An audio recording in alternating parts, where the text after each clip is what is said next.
Bismillahirrahmanirrahim. Assalamualaikum warahmatullahi wabarakatuh. Eh, jadi kita bertemu lagi di materi algoritma dan struktur data ya. Jadi bersama saya Zulkifli Said ya. Jadi saya pengampu tutor untuk mata kuliah algoritma dan struktur data ini.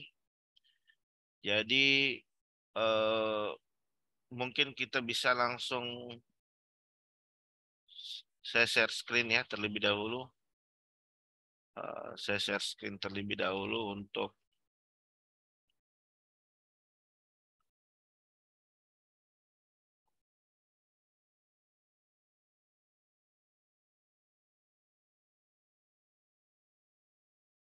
oke, bisa dilihat ya teman-teman ya untuk slide-nya.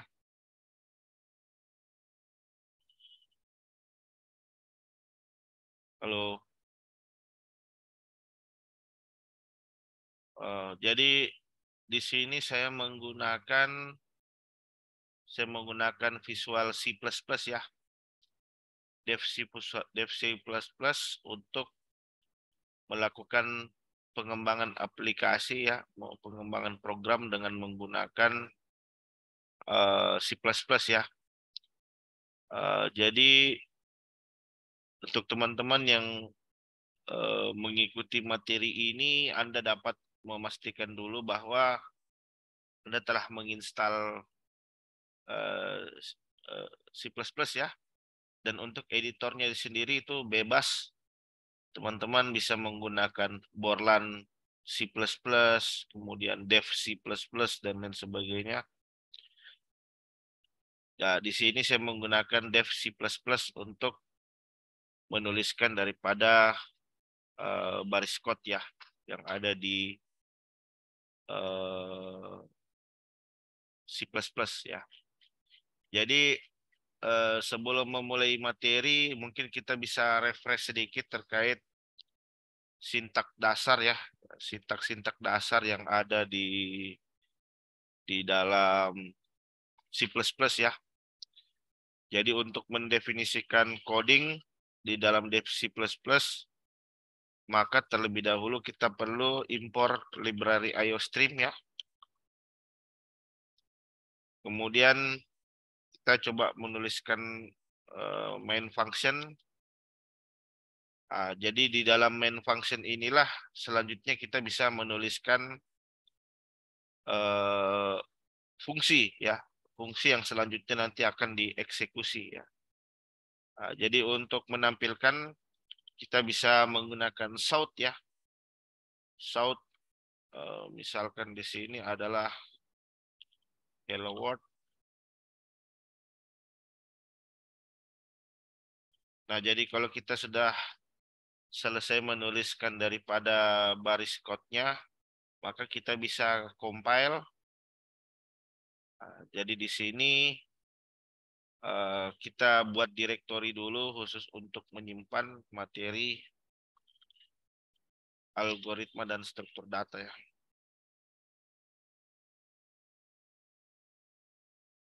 Algo and struct.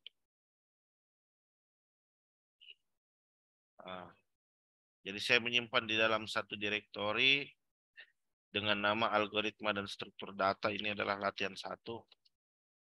Oke ya. Jadi otomatis nanti coding yang telah kita buat ini nanti akan dikompil gitu. Nah, bisa kita lihat di situ bahwa saat proses compile itu terjadi error. Ya. Jadi terjadi error. Nah, kita bisa melihat di baris 4 ya, di line 4 di situ ada error bahwa dikatakan shout ya, fungsi shout ini tidak terdeklarasi. Nah, jadi kita perlu mendefinisikan fungsi std ya. Kita perlu mendefinisikan fungsi standar yang ada di dalam C++ ya. Jadi kita bisa googling ya. Nah, jadi salah satu keahlian penting yang dimiliki oleh seorang programmer adalah keahlian di dalam melakukan googling. Ya, nah, kita coba cari STD, STD error. Nah, ini. STD error. Nah, kita bisa buat lebih spesifik lagi, yaitu pada C++. Nah, jadi kita bisa melihat di situ apa yang menyebabkan coding kita sampai error. Nah, kita harus dapat mencari tahu tuh apa penyebab error di dalam coding program yang kita buat. Saya coba buka salah satu situs. Ah,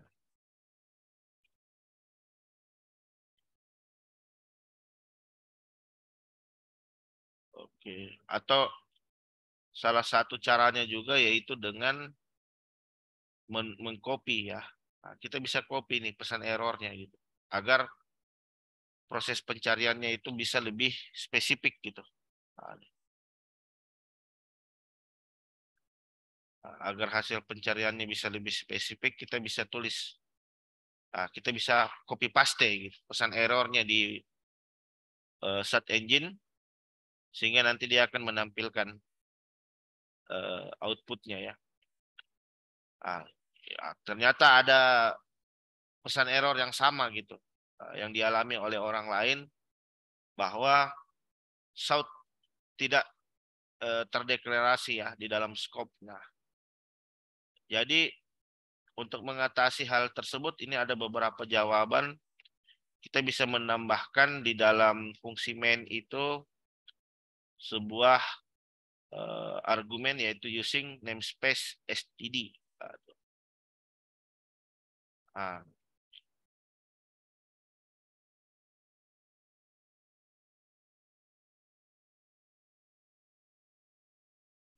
ah, jadi agar kita bisa menggunakan fungsi sout ya, cout untuk menampilkan suatu output, maka kita perlu mengimpor library ini terlebih dahulu ya. Kita harus gunakan fungsinya ya. Kita harus menggunakan fungsi std. Berarti di sini kita cukup paste. Nah, kita coba. Jadi sekarang kita sudah panggil fungsi std. Artinya sekarang seharusnya kita sudah bisa menggunakan fungsi shout ini ya. Nah, kalau saya coba compile, nggak ada error di situ. Kalau saya coba running, keluar dia outputnya. Hello world. Jadi kita harus panggil dulu kelasnya gitu. Kita harus panggil dulu kelasnya, baru kita bisa menggunakan fungsi ya, atau objek yang ada di dalam kelas tersebut gitu. Selain cara mendefinisikannya seperti ini, ada juga cara lain, yaitu dengan memanggil static kelasnya ya. Jadi memanggil secara statik gitu. Nah, jadi kita bisa std titik dua shout. Nah, kemudian kita tutup untuk fungsi std-nya.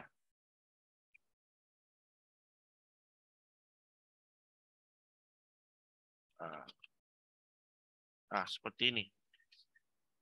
Jadi fungsi standar itu didefinisikan secara statik gitu. std kita panggil fungsi shout untuk menampilkan teks hello world. Begitupun juga saat kita akhiri argumentasi tersebut. Nah, kita bisa menggunakan std underscore ya titik dua. Ini artinya pemanggilan kelas secara statik, ya pemanggilan metode secara statik, kemudian diakhiri dengan.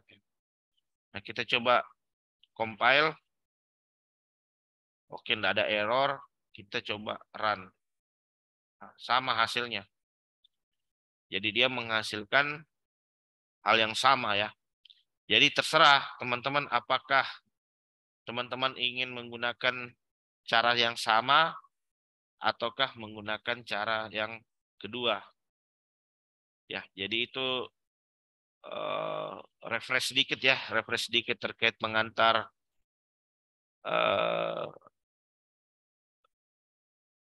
pengantar sintak dasar di dalam C++.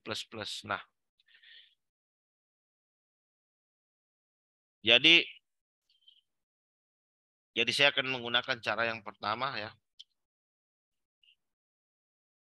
Saya akan menggunakan cara yang pertama di sini. Nah, kita bisa mempraktekkan algoritma dan struktur data ya. Jadi seperti yang teman-teman ketahui bahwa di dalam algoritma dan struktur data itu ada beberapa algoritma dasar yang perlu teman-teman kuasai gitu.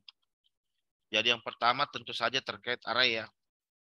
Bagaimana teman-teman menggunakan fungsi array ya. Array entah itu array 1 dimensi, array 2 dimensi, terus kemudian bagaimana melakukan operasi pada tipe data array tersebut ya. Kemudian selain kita belajar array, di dalam algoritma dan struktur data juga kita akan belajar yang namanya linked list ya, linked list ya. Kemudian ada stack, ada tumpukan gitu kan. Tumpukan sendiri itu nanti akan dibagi menjadi beberapa ya. Ada vivo, ada livo,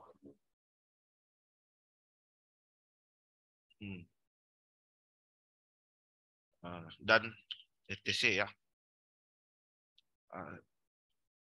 Array, linked list, stack, kemudian ada queue ya, antrian, konsep antrian, kemudian ada tipe data tree ya, pohon ya, pohon. Nah, ini adalah beberapa konsep dasar di dalam algoritma dan struktur data gitu. Jadi tentu saja untuk mengimplementasi daripada algoritma dan struktur data ini, tentu saja diharapkan teman-teman sudah paham gitu, minimal paham terkait sintak-sintak dasar yang ada di dalam C++. Ya. Bagaimana mendefinisikan variabel, bagaimana membuat fungsi, bagaimana membuat kondisi, ya, melakukan perulangan ya, dan lain sebagainya. Karena untuk belajar algoritma dan struktur data ya tentu saja Anda harus paham basicnya gitu. Karena algoritma dan struktur data ini adalah tingkat lanjut ya, tingkat lanjut dari logika dan algoritma gitu kan. Jadi dari logika dasar itu nanti perkembangannya adalah ke algoritma dan struktur data gitu. Nah, jadi kita akan membahas satu persatu ya terkait materi yang ada di slide ya, yang ada di editor. Jadi yang pertama adalah terkait array ya. Jadi array itu merupakan sebuah tipe data yang dapat menampung lebih dari satu nilai ya. Jadi misalkan kita ingin menampung sebuah nilai secara berurut ya, atau tidak berurut di dalam suatu tipe data, maka kita bisa menggunakan tipe data array ini.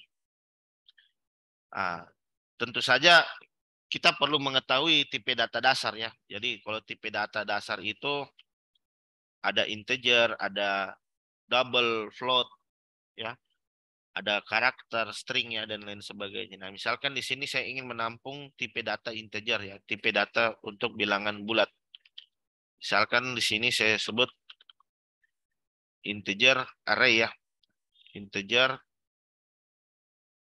Jadi saya buat array terdiri dari 5. Jadi di dalamnya nanti akan terdapat 5 angka di dalam ya. Jadi yang pertama itu misalkan adalah angka 1, 2, 3, 4, dan 5. Nah, jadi di dalam tipe data array ini nanti ada terdapat 5 nilai di dalamnya ya. Yaitu angka 1, 2, 3, 4, dan 5. Nah, dan urutan yang ada di dalam array ini bisa kita identifikasi melalui indeksnya ya, atau urutannya gitu. Jadi urutannya itu dimulai dari 0. Jadi indeks ke 0 itu adalah angka 1, indeks kedua itu adalah angka 2, indeks ke 0, mohon maaf, indeks ke 0 adalah angka 1, indeks ke 1 angka 2, indeks kedua angka 3, indeks ketiga angka 4, indeks keempat adalah angka 5. Nah, jadi seperti itu cara mengaksesnya gitu kan. Nah, jadi kalau mengakses daripada elemen yang ada di dalam suatu array, kita bisa menggunakan suatu fungsi. Misalkan saya shout elemen elemen ketiga ya. Elemen ketiga adalah kita tinggal panggil array kalau elemen ketiga itu adalah 2. Gitu. Kemudian selanjutnya kita akhiri dengan endline. Ketika kita coba running,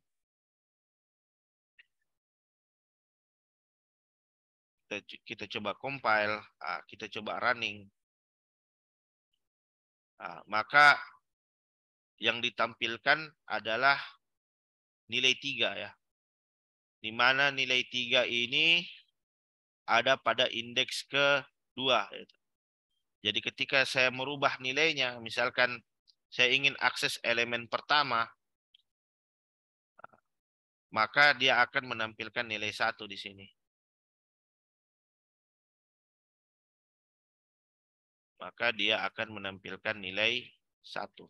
Nah, ini. Nah, jadi kita bisa katakan bahwa indeks ke 0 sama dengan 1. Karena dia dimulai dari indeks ke 0 dan seterusnya, artinya kita bisa menuliskan indeks ke 0 adalah 1, indeks ke 1 adalah 2, indeks kedua adalah 3, indeks ke 3 adalah 4, dan indeks keempat adalah 5. Jadi untuk indeksnya sendiri itu dimulai dari 0 gitu.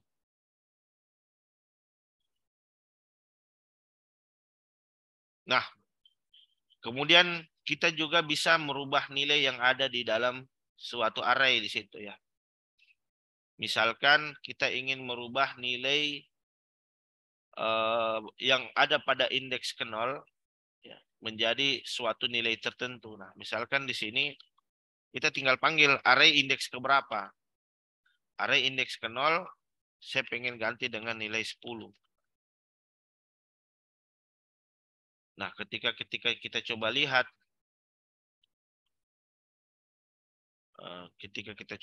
nilainya, seharusnya di sini berubah. Elemen ke 0 adalah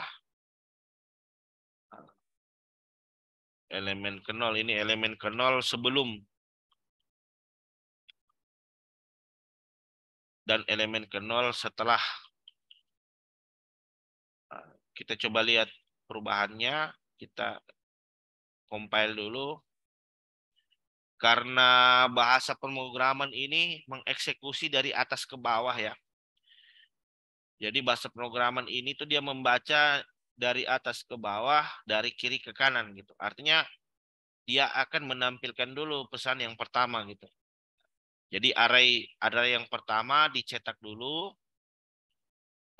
Nilai indeks pada array pertama dicetak dulu, yaitu di sini adalah nilainya 1.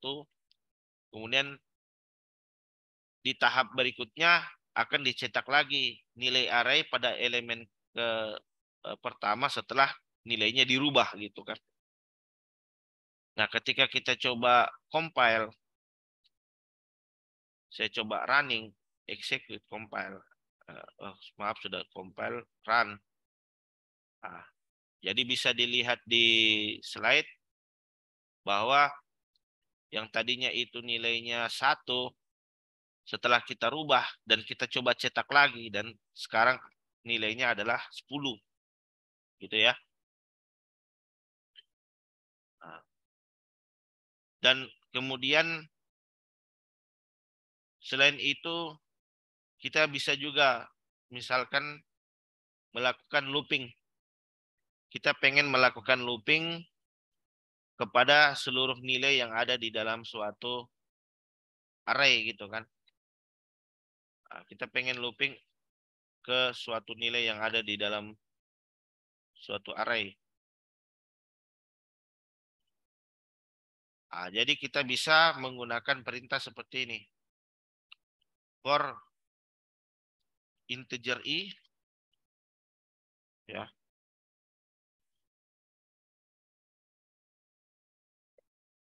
Kemudian untuk i sama dengan 0 ya. Ke i kurang dari 5 ya. I kurang dari 5. Kemudian kita lakukan increment. Kita lakukan increment. Kemudian kita tinggal memanggil shout array pada indeks ke i ya. Nah, jadi ini kan nanti dia looping ya. Ini kan nanti dia melakukan looping kan. Ketika indeks i sama dengan 0, maka nilai array pada indeks ke 0 adalah 10 ya. Terus itu untuk perulangan pertama. Nah, naik lagi di perulangan kedua, i sama dengan 1, artinya nilai array pada indeks ke-1 itu adalah 2, dan seterusnya. Jadi dilakukan secara berulang-ulang hingga i kurang dari 5 ya. Atau dalam hal ini nilai indeks itu adalah sama dengan 4. Yaitu maksimum indeks yang ada pada suatu array ya. Nah, jadi kita bisa menutup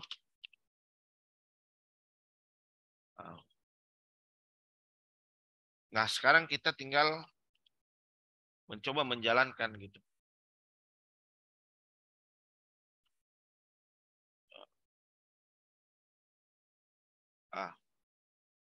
Maka dia akan menampilkan 10, 2, 3, 4, 5 itu. Indeks ke 0 adalah 10, indeks ke-1 adalah 2, indeks kedua adalah 3, indeks ketiga adalah 4, dan indeks keempat adalah 5 lah gitu. Jadi kita looping untuk melihat seluruh nilai yang ada di dalam suatu array gitu kan.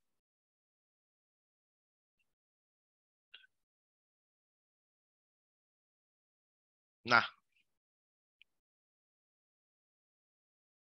itu tadi ya terkait penggunaan looping ya, terkait penggunaan array dan terkait penggunaan looping ya, terkait penggunaan looping di dalam suatu array.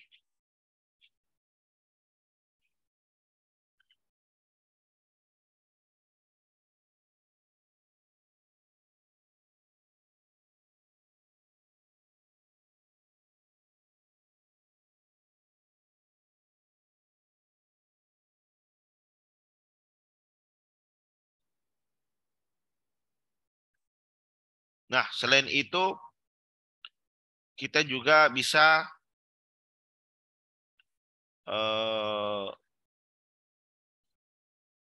selain kita bisa menggunakan perulangan for, kita juga bisa menggunakan perulangan for each ya. Menggunakan perulangan for loop dan penggunaan for each ya, for each loop ya.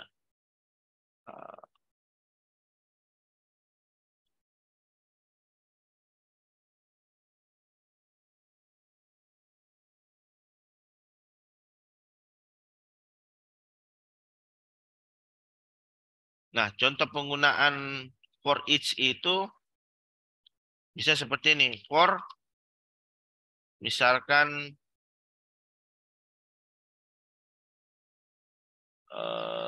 kita tulis integer number,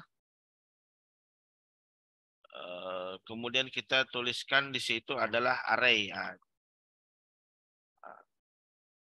kita definisikan tipe data number untuk seluruh nilai array. Nah, kemudian kita tinggal sort number.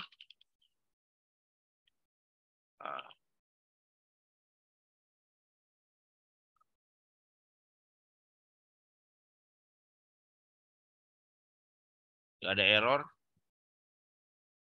Kita coba run. Sama hasilnya.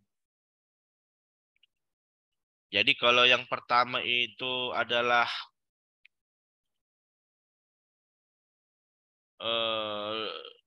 for loop, ini looping dengan menggunakan fungsi for. Nah, ini saya inline dulu di sini biar dia masuk ke baris. Kalau ini adalah for each ya, for each loop. Jadi beda cara deklarasinya gitu kan. Kalau looping cara deklarasinya seperti yang ada di dalam seperti ini ya. Sedangkan kalau for each dia lebih sederhana itu cara mendefinisikannya.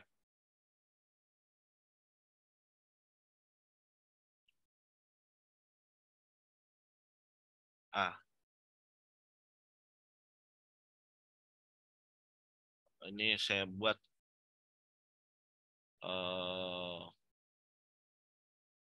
biar ada pembeda. Sort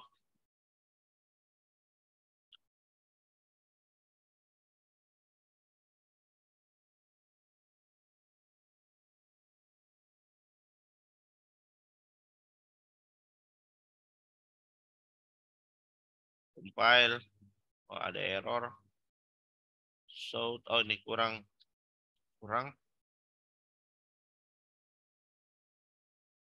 Oke. Sort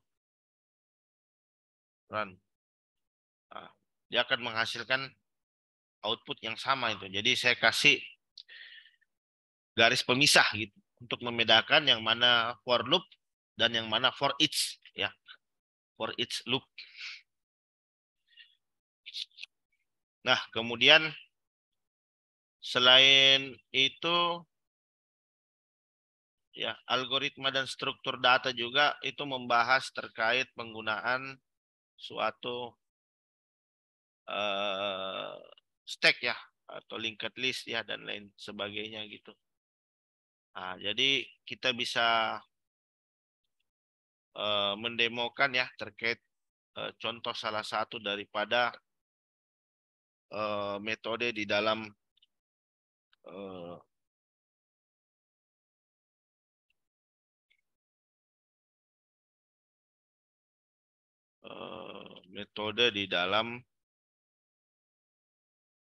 algoritma dan struktur data ya.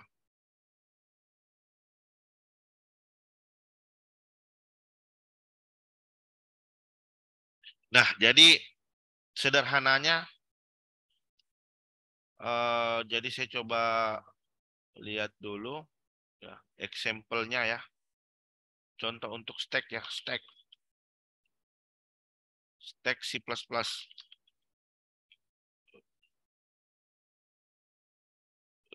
Kita coba lihat.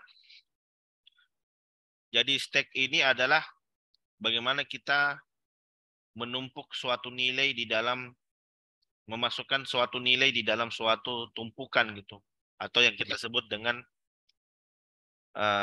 stack ya. Jadi kita tampung nilai-nilai di dalam suatu stack. Maka untuk bisa mengimplementasi hal tersebut tentu saja kita perlu mendefinisikan fungsi stack gitu.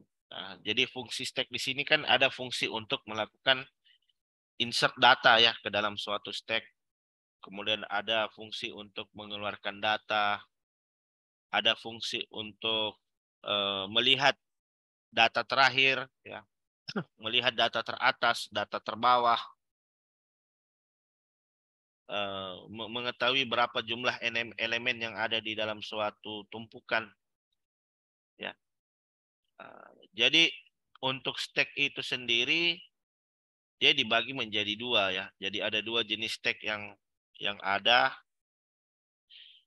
Apakah stacknya ini nanti menggunakan metode FIFO ataukah nanti dia menggunakan metode LIFO, ya. Jadi ada dua jenis stack, ya. Stack FIFO versus stack LIFO. Jadi ini eh, jadi sama, ya, bagaimana menyimpan data di dalam suatu tumpukan, ya, di dalam suatu stack.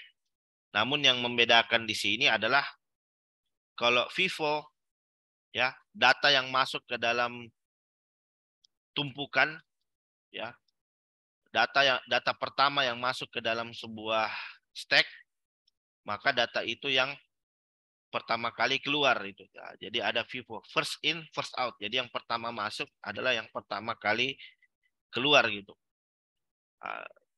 Dan ada juga LIFO, ya, atau yang kita sebut dengan last in, first out, ya. Jadi data yang terakhir yang masuk itu adalah data yang pertama yang keluar gitu. Jadi kita harus dapat mengidentifikasi gitu. Kapan kita harus menggunakan FIFO dan kapan kita harus menggunakan LIFO itu berdasarkan studi kasus yang kita hadapi. Misalkan kalau bikin Undo dan Redo yang ada di dalam Microsoft Word itu pakai apa? Ya, ada kemampuan kita menulis, kita bisa undo atau kita bisa Redo gitu. Kira-kira apa itu yang digunakan kalau untuk melakukan hal itu? Kemudian kalau sistem antrian umumnya menggunakan apa gitu kan? Kalau antrian itu kan yang pertama datang, yang pertama kali dilayani.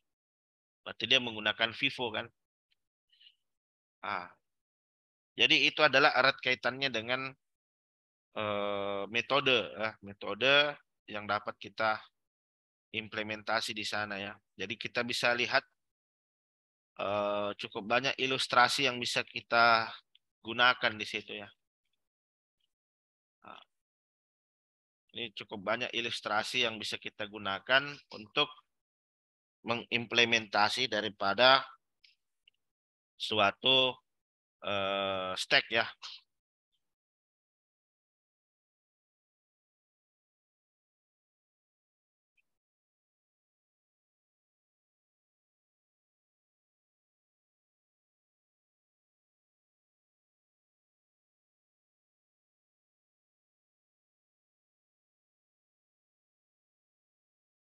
Jadi di sini saya akan mendemokan salah satunya, ya. Jadi untuk memudahkan di dalam membuat sebuah stack, jadi ada kelas, ya, ada kelas atau fungsi di dalam C++ itu yang bisa kita gunakan secara otomatis gitu, tanpa perlu kita buat secara manual. Nah, yaitu fungsi stack, ya. Jadi kita bisa include stack. Nah, tapi kita bisa buka juga secara manual gitu kan. Tapi karena di sini kita keterbatasan waktu, ya saya bisa pakai library stack gitu. Saya tinggal panggil.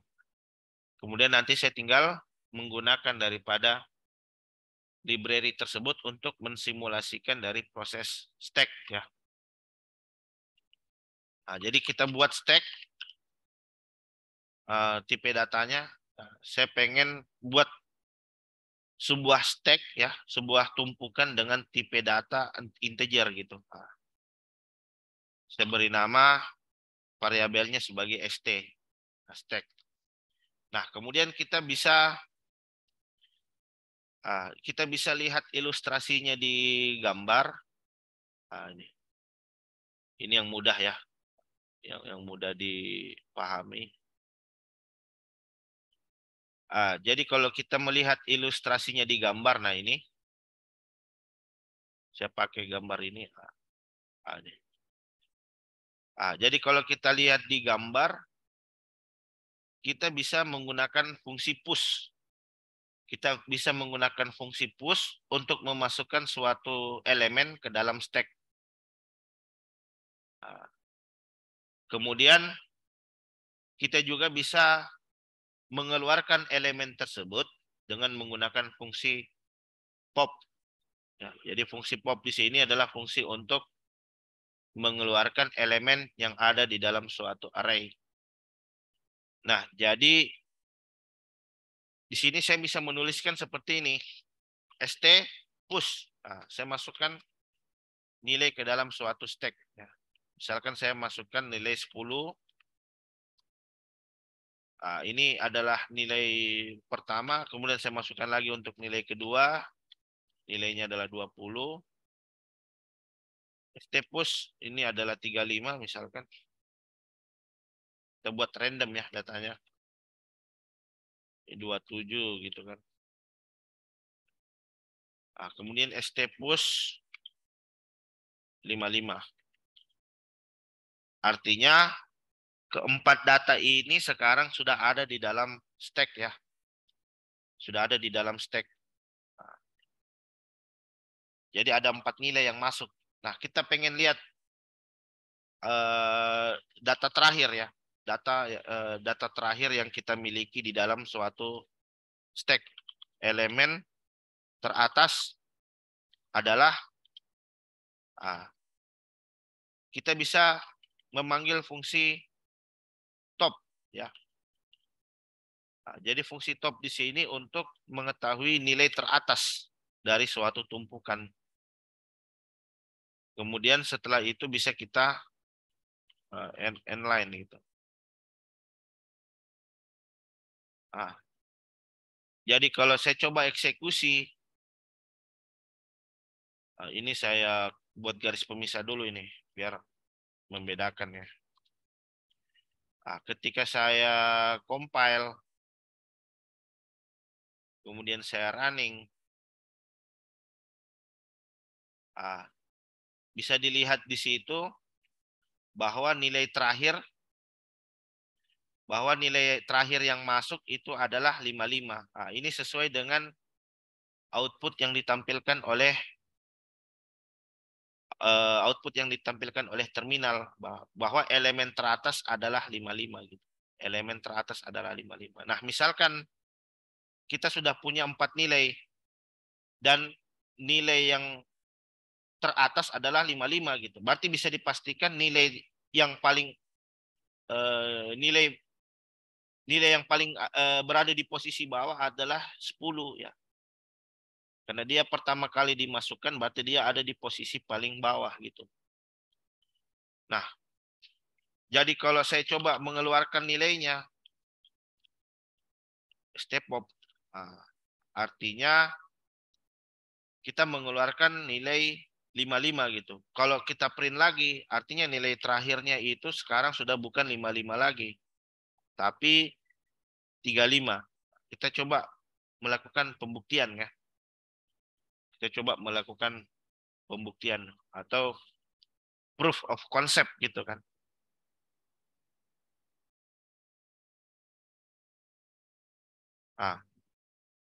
Jadi elemen teratas adalah 55, tapi setelah kita keluarkan isi datanya, ya, jadi setelah kita keluarkan isi datanya, artinya nilai 55 tadi ini yang ada di elemen teratas sekarang kita keluarkan, sehingga nilai yang ada di elemen teratas sekarang itu adalah 35. Gitu. Jadi ini merupakan fungsi LIFO ya, LIFO.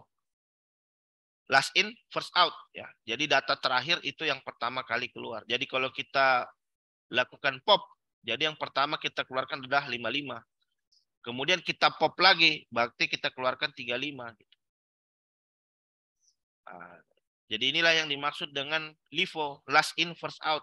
Jadi data yang masuk terakhir itu yang pertama kali keluar. Beda halnya kalau saya katakan FIFO, first in, first out. Jadi ketika saya definisikan seperti ini ya, fungsi memasukkan data tadi. Artinya yang pertama masuk nilai 10, ketika dia dikeluarkan, dia juga akan menjadi data yang pertama kali keluar. Ya.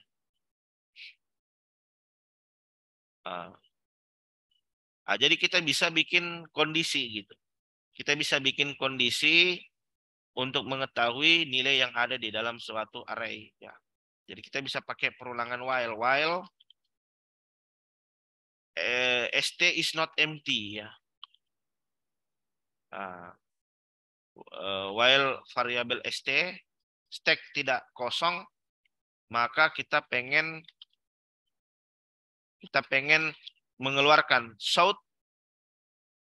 st top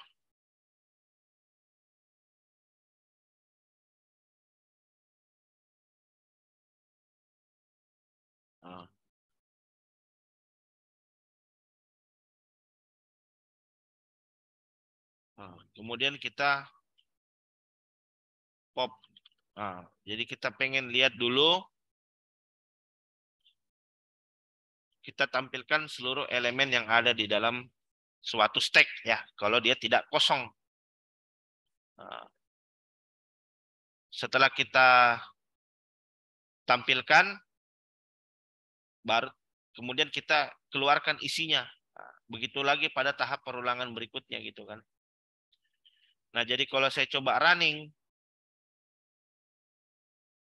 ada error shout. Ini fungsi. Ini fungsi. Seharusnya begini. Ya. Compile. Tidak ada error. Kita execute. 35, 27, 10. Ya. Jadi sudah sesuai ya. 35, 27, 10. Nah, misalkan kalau ini saya hilangkan,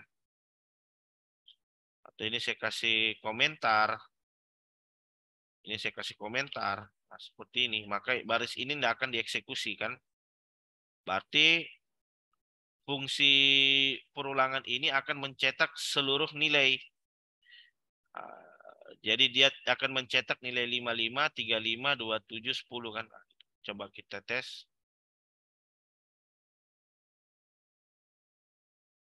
55, 35, 27, 10. Nah, ini fungsi untuk melihat seluruh isi data yang ada di dalam stack gitu kan. Ya. Kemudian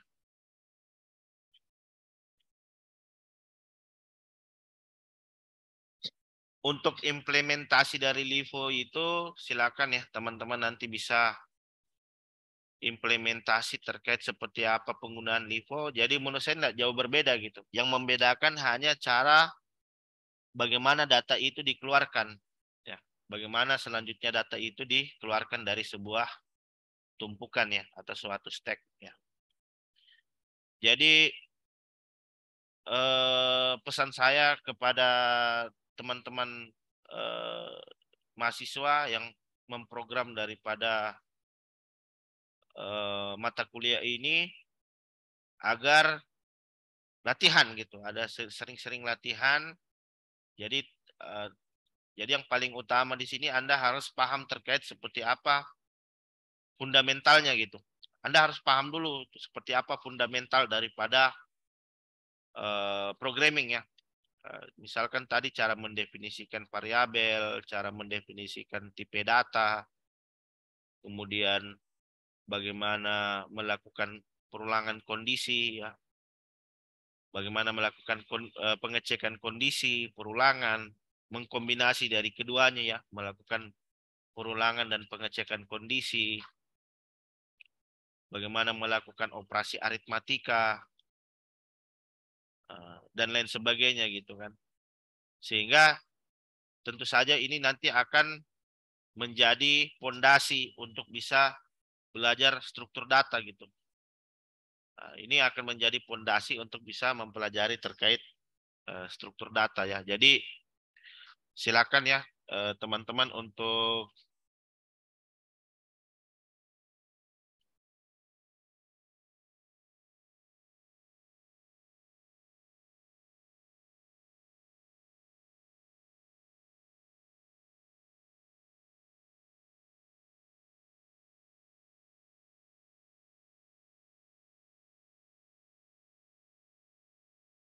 ya. Jadi mungkin itu saja ya pemaparan materi saya untuk di pagi hari ini. Saya ucapkan terima kasih banyak kepada seluruh teman-teman peserta eh, teman-teman mahasiswa ya yang memprogram untuk mata kuliah ini. Saya ucapkan terima kasih juga kepada Pak Fauzan atas waktu dan kesempatannya. Saya mungkin bisa akhiri sesi pembahasan materi kita dengan ucapan Alhamdulillah. Wabillahi taufik wal hidayah. Wassalamualaikum warahmatullahi wabarakatuh.